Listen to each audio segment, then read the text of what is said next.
Jama'a barkanmu da warhaka, barkanmu da sake saduwa da ku a wannan channel. A yau zan nuna muku wani sirri a cikin application ɗinku na photos, application ɗin da yake zuwa da yawancin wayoyinmu na Android na yanzu, photos kenan, Google Photos. Zan nuna muku wani boyayyen sirri a cikinsa, wanda wasu wataƙila suna gani ba su san me ba ne, ba su taɓa dannawa suka ga me ba ne. Yau zan yi bayani a kansa, kuma abu yana da matuƙar amfani sosai gaskiya. Yanzu na shiga cikin photos ɗina, zan je in samu wani hoto.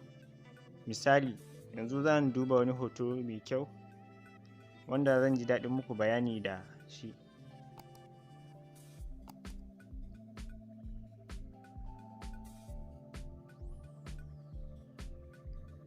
Yanzu ga hoton wannan baturiyar, bari mu gwada jarabawa da shi. Yauwa, can ƙasa bayan mutum ya buɗe hoton, can ƙasa za ku ga inda aka rubuta lens. Za ku ga inda aka rubuta lens. Za ku danna kan lens ɗin, tabbatar kuma datan ku yana kunne, sai ku ɗan jira shi. Kun ga ya nuna wani abu searching, looking for results, yana bincikawa kenan. Abun nan zai yi shine, zai je internet ne, yanar gizo, zai samu duk kalan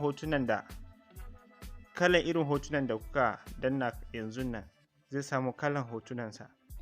Yana da amfani sosai application ɗin nan, wanda zai taimaka ma ka gano wani hoto a sama idan baka san shi ba.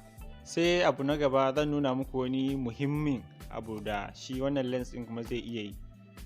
Abun da zai iya yi shine zai iya fassara yare daga wannan yaren zuwa wani yare, translation kenan. Yanzu misali, wannan hoton da kuke gani, your brain is a super computer ɗin nan, kun ga wannan turanci ne.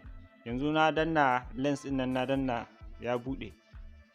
Yanzu ba search za ku shiga ba, yanzu kun ga ya nuno hotuna shigen irin wannan hotuna. To yanzu ba search za ku shiga ba, a can dungu za ku ga translate, sai ku hau kan translate ɗin nan. Yauwa, kun ga can sama ku ga ya yi detecting wani yare ne, ya ce English, sai aka ƙara English. To sai ku canja English ɗin ƙarshen nan zuwa yaren da kuke so. Yanzu misali zan ɗau Arabic,